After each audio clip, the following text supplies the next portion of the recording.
Look, I want to stay with New York, and the grandson of former President John F. Kennedy, Jack Schlossberg, announced this week he will run for the congressional seat of Manhattan. And this is just some of him in his campaign launch.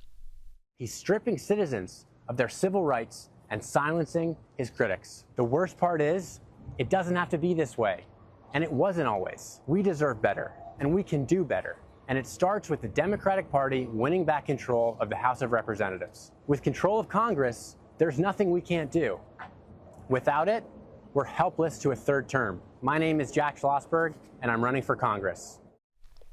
Brianna, it seems like Schlossberg has taken a leaf out of Mamdani's anti-establishment playbook.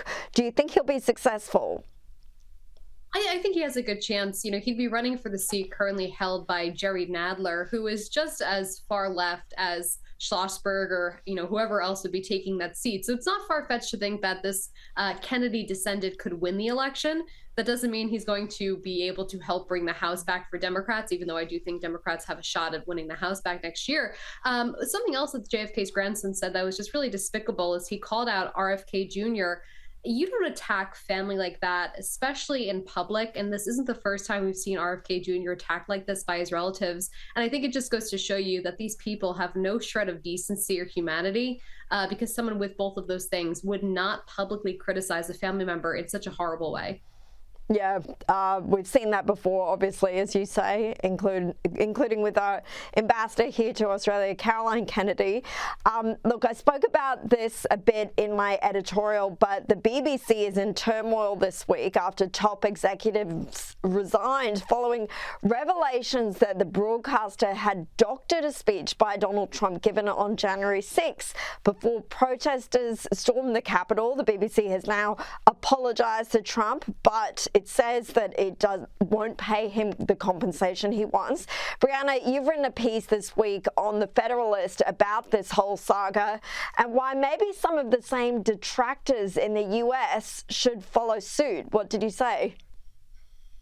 Yeah, BBC executives, now mind you, they're taking the least amount of accountability that they should be taking, but it's still more accountability than broadcasters here in America have taken over the past decade, right? We've seen American broadcasters spread the Russia collusion hoax, the Kavanaugh rape hoax, the children in cages, the ICE agents whipping migrants. The list goes on about hoaxes they perpetuated to try and harm President Donald Trump or his legacy. And never are they fired. In fact, most of them are winning Pulitzer Prizes. They're getting promotions, raises. So they're actually rewarded for improper journalism.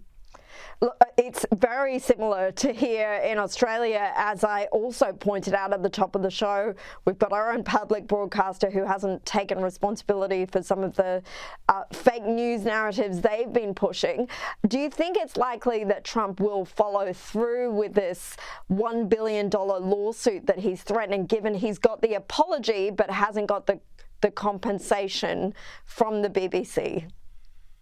I would like to see him do it. I think these left-wing progressive media outlets, and the BBC is, you know, kind of equivalent to our NPR or PBS, but it really toes the line of being the progressive wing of the media over there. And I think there needs to be accountability. They can't just get away with this defamation and this slanderous actions and think that they can just say, oh, sorry, my bad, we're not going to do it again. That's not enough because they've done it for so long. So I hope he goes forward with it.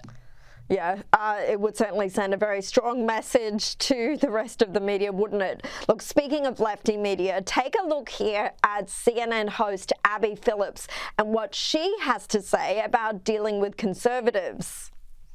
Conservatives are living in a completely different information world than liberals. And breaking that down needs to be done. Because when you don't ever even hear the facts, it's hard to even know that you're wrong. And that happens a lot. I mean, half my job sometimes is knowing what the latest conspiracy is, so that if it comes up, I'm ready to address it. Because it happens a lot where people don't even know that what they're saying or what they've seen and believe is not true. I think that one time that that person brings up something that is debunked and false, and I debunk it at the table, might be the very first time that someone out there has heard an alternative point of view. This seems very condescending, but Brianna, you've appeared on CNN many times with Abby Phillips as a host. What do you make of her comments here? I would simply say I can count on my hand. There was one instance in which the Chiron on her show told me that young Black children were being zip-tied by ICE agents. That turned out to be a hoax. It was actually a police officer father arresting his adorable 2-year-old for being too cute. But they told me that that was happening.